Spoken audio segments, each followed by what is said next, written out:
Saludos desde Euronews. Parte de las claves informativas del día pasan necesariamente por la presión ejercida sobre el gobierno de Venezuela desde dentro y fuera del país. Ese pulso, con el poder, con ribetes de guerra fría internacional, abre nuestro resumen informativo Euronews hoy, en el que vamos a pasar además por el Reino Unido, España, Grecia y Gaza. Y habrá más, se lo mostramos ahora. Empezamos por los titulares. La oposición venezolana aumenta la presión sobre Nicolás Maduro, al que no reconocen como presidente. Juan Guaidó busca el apoyo militar. A horas de la votación crucial en el Parlamento, preocupación en el Reino Unido. Empresarios de alimentación alertan de la posibilidad de escasez y carestía si hay un Brexit sin acuerdo. Grecia sube el salario mínimo casi el 11%. El incremento de 64 euros del gobierno de Alexis Tsipras deja el salario mínimo interprofesional en Grecia en 650 euros. Huir de Gaza. Aumentan los casos de jóvenes que buscan una salida tan clandestina como desesperada del territorio palestino cercado por Israel con la colaboración de Egipto. El gobierno de Nicolás Maduro se dice dispuesto a mantenerse. No hay ninguna propuesta electoral pese a una masiva presión internacional y una oposición interna dispuesta a disputar el Palacio de Miraflores. Pero hay diferencias, como veremos, entre el nivel y la naturaleza de la presión dispuesta a ser aceptada por los estados que critican a Maduro. En cualquier caso, las espadas siguen en alto. Ni en las iglesias ni en los cuarteles. Juan Guaidó busca en las calles ganarse el apoyo del ejército venezolano.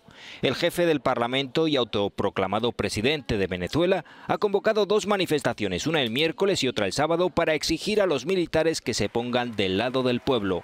Guaidó, que acusa a Nicolás Maduro de ser un usurpador, justifica a través de un vídeo colgado en Twitter por qué la presión no es diaria.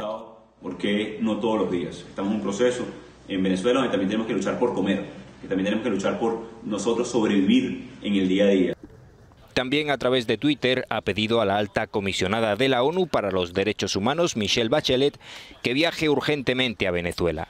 Mientras tanto, diputados, políticos y activistas civiles tratan de ganarse la simpatía del bajo escalafón del ejército, llevando a los cuarteles copias de la ley de amnistía que les garantiza inmunidad si desobedecen a Maduro. En algunos puestos los soldados quemaron las copias.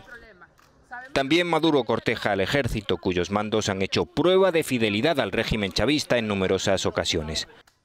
Nadie respeta a los débiles, a los cobardes, a los traidores. Nadie. En este mundo se respeta a los valientes, a los corajudos. Se respeta el poder. Y tenemos que hacer respetar el poder de la nación venezolana con el poder militar. Austria e Israel son los dos últimos países que han reconocido a Guaidó como presidente legítimo de Venezuela. La Unión Europea dio un plazo de 8 días a Maduro para que convocase elecciones, algo a lo que el mandatario se niega. El autoproclamado presidente de Venezuela, Juan Guaidó, disfruta de un amplísimo respaldo internacional que va de la Casa Blanca hasta el ultimátum de la Unión Europea a Maduro para que celebre elecciones. Guaidó pide que esa presión internacional se mantenga y aumente. Creo que el paso que da Europa es muy importante, el dar un ultimátum a un dictador para lograr una solución pacífica al conflicto. Lamentablemente Maduro no se va a despertar mañana y se va a dar cuenta que destruye la economía venezolana. Espero mucha firmeza luego de esos 8 días, aumentar la presión y exigir con mucha contundencia no solamente el reconocimiento de nuestra Constitución, la lucha democrática, como lo están haciendo a la Asamblea Nacional, única autoridad legítima electa por voto popular, sino también aumentar el proceso de sanciones si es requerido, de presión y sobre todo de apoyo en, por ejemplo, ayuda humanitaria. Juan Guaidó ha declarado que no pueden salir a las calles a manifestarse a diario porque los venezolanos tienen otras prioridades, como poner comida en la mesa de su familia. Comprobamos el día a día de la escasez visto desde Venezuela con nuestro corresponsal en Caracas, Héctor Estepa. La grave crisis económica que azota desde hace años Venezuela ha supuesto graves problemas para la población. Muchos ciudadanos nos transmiten aquí en Caracas que el mayor problema es la hiperinflación, cuantificada por la Asamblea Nacional en más de 1.500.000% en el año 2018. Esto ha provocado que elementos de primera necesidad estén a precios prohibitivos en el mercado. Eso si es que hay existencias. Elementos como la harina o el azúcar aparecen y desaparecen de los supermercados. El gobierno culpa a los empresarios empresarios de estar llevando a cabo una guerra económica, mientras que esos mismos comerciantes dicen que no les es rentable producir. Estos problemas han provocado un éxodo masivo que las Naciones Unidas cuantifica en más de 3 millones de personas. Este éxodo ha dejado sin profesionales cualificados a ámbitos como el de la educación. Otro de los principales problemas es el aumento de la violencia. Caracas es hoy por hoy una de las capitales más peligrosas del De Caracas a Bruselas, Ecuador forma parte de los países que han reconocido a Juan Guaidó como presidente interino de Venezuela. La corresponsal de Euronews en la capital belga, Ana Lázaro, ha entrevistado al ministro de Exteriores de Ecuador, José Valencia, que insiste, plazos al margen, en la conveniencia de que Nicolás Maduro, a quien no reconoce como presidente, convoque elecciones. Me gustaría saber qué piensa del ultimátum que 6 países de la Unión Europea, entre ellos España, han planteado a Nicolás Maduro. ¿Cree usted que es útil? Y sobre todo me gustaría saber si piensa usted que tiene sentido pedirle que convoque unas elecciones libres.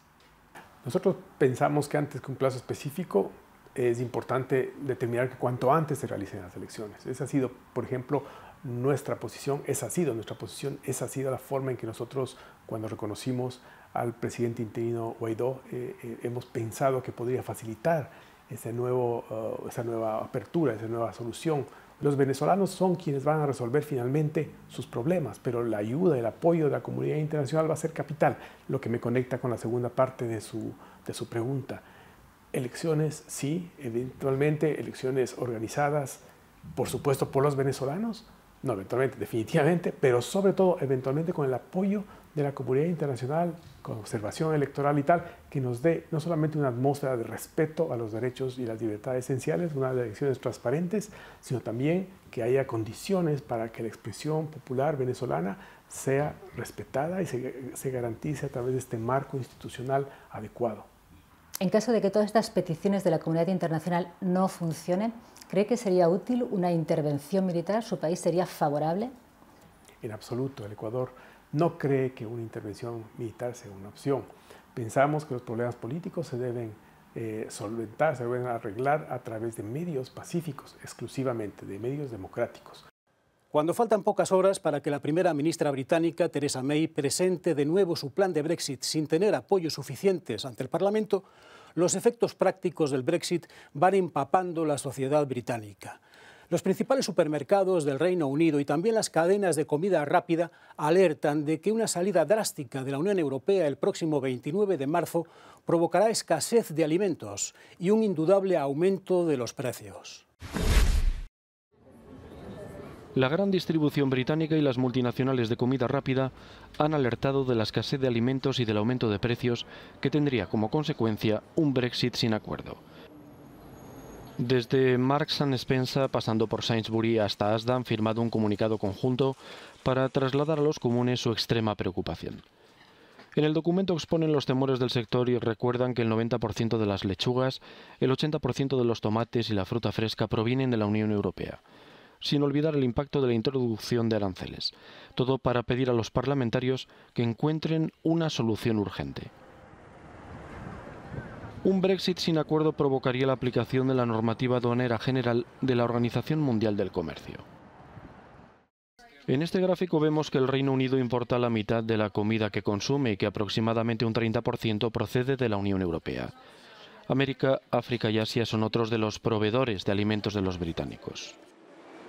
Además de la escasez a mayores costes del transporte, mayor precio de los productos, que sufrirían también una eventual devaluación de la libra esterlina. Una vez que Uber y Cabify se van de Barcelona, algunas de las empresas de coches con conductor que se vinculaban a estas plataformas para obtener clientes van a despedir a sus trabajadores. Entre 3 empresas tan solo en Barcelona se quedarán sin empleo más de 1000 trabajadores. En Madrid, los taxistas siguen una huelga que comienza cada mañana con el bloqueo de las principales calles de la capital española. Cae la noche en la Puerta del Sol sin que el frío ni el paso del tiempo hagan mella en la determinación de los taxistas madrileños, que están en huelga indefinida desde el pasado día 21 para exigir que se endurezca la regulación de los VTC que operan con plataformas como Uber o Cabify. Acusan al gobierno regional controlado por el Partido Popular de querer matar al sector y servir a las multinacionales. Porque nos están robando, nos están engañando a la sociedad, están desmantelando los servicios públicos, ahora le toca al taxi, pero luego tocará a otros servicios regulados como las farmacias. Al final todo va a quedar en manos de unas multinacionales precarizadoras y evasoras, y el taxi ahora mismo es la punta de lanza contra este ultraliberalismo salvaje que nos quieren imponer. Horas antes, a media mañana, la Policía Nacional desalojó a miles de conductores que habían ocupado el céntrico Paseo de la Castellana.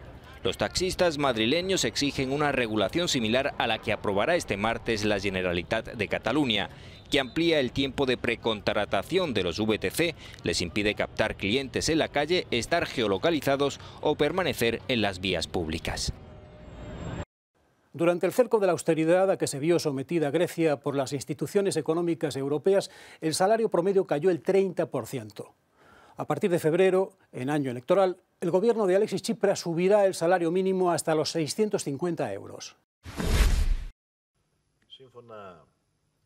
Golpe de efecto de Alexis Tsipras en el primer Consejo de Ministros del gobierno griego tras la ruptura de su coalición con la formación nacionalista Griegos Independientes.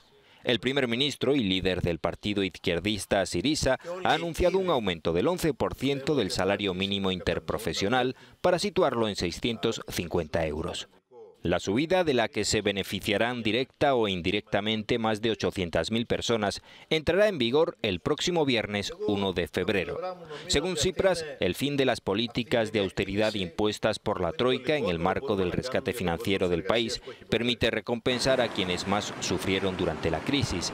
El anuncio, a casi 9 meses de la celebración de elecciones legislativas, se acerca, aunque todavía a distancia, de una de las promesas electorales que le llevaron al poder hace 4 años: elevar el salario mínimo a 751 euros, el nivel que tenía antes del primer rescate. La angustia de una juventud cercada por el bloqueo de Israel y de Egipto en 360 kilómetros cuadrados provoca un aumento de casos de jóvenes que quieren irse de Gaza, que necesitan escapar de un territorio forzoso al aire libre con condiciones de vida marcadas por la escasez y la amenaza que pesa sobre todo territorio cercado. Este es nuestro reportaje desde la Franja de Gaza. Para muchos palestinos la vida se reduce a una lucha cotidiana contra la pobreza y la guerra. En la Franja de Gaza, con más de 1.800.000 personas, en un territorio de apenas 360 kilómetros cuadrados, los jóvenes sueñan con un futuro mejor. Su esperanza es escapar del desempleo y de los confines de sus fronteras. Sus padres no tienen medios. En estas circunstancias, mi hijo me insiste, me pide que le ayude a emigrar a un país de la Unión Europea como sus amigos. Yo me opongo a la idea, pero sinceramente, si tuviera la capacidad económica, le daría el dinero que necesita para emigrar. Podría tener un futuro, porque aquí no lo hay. Este es el punto de partida de un viaje a la esperanza. El paso de Rafah en la frontera con Egipto. Es la ruta que inició Mustafa, una decisión de la que tiempo después se arrepiente. Cuando a un hombre le dan un portazo en las narices, buscará cualquier otra puerta, incluso si es la del propio infierno. El viaje de la emigración es un viaje al infierno. Hasta que se llega al destino se afrontan multitud de dificultades. En mi caso, no conseguí llegar al punto de partida. Se lo digo por experiencia propia. Salí y atravesé el Sinaí, una zona considerada como muy peligrosa. Me quería morir. Algunos no viven para contarlo, como el hijo de esta mujer, desaparecido desde que la embarcación de los traficantes naufragó en su travesía hacia la Europa prometida. La gente joven quiere irse porque no se sienten seguros en su propio país. También van a morir, piensan que en Europa encontrarán la seguridad y la dignidad que buscan. Pero ¿cuál es el problema? Pues que igual llegan o igual no. Son las historias del sufrimiento, relatos que no van a impedir que muchos jóvenes palestinos sigan intentando huir de su tierra, una tierra sin futuro. El Chelsea, uno de los equipos más potentes económicamente del mundo, paradójicamente puede quedar excluido de los próximos mercados de fichajes donde no podría gastarse ni una sola libra. La FIFA investiga al Chelsea por supuestas irregularidades al fichar jugadores menores de edad. El Chelsea puede quedar fuera de los próximos mercados de fichajes. La FIFA investiga si la entidad inglesa incumplió la normativa al cerrar el traspaso de jugadores extranjeros menores de edad en alrededor de 100 casos. En su defensa, el club de Stamford Bridge alega que los jóvenes futbolistas acudían simplemente a hacer pruebas y que no hay una ley que lo impida, además de ser una práctica común en toda Europa. La normativa es clara. Los equipos no pueden fichar a jugadores que tengan menos de 18 años, procedentes de otros países, salvo que sus padres hayan emigrado por razones no relacionadas con el fútbol o que, tanto el jugador como el club, estén ubicados a menos de 50 kilómetros de una frontera nacional. Hasta aquí hemos llegado en Euronews hoy. Pueden seguir las novedades que se vayan produciendo en cualquier momento en nuestra página web y en las redes sociales. Gracias por acompañarnos. Euronews sigue ahora con ustedes con las últimas noticias y más información.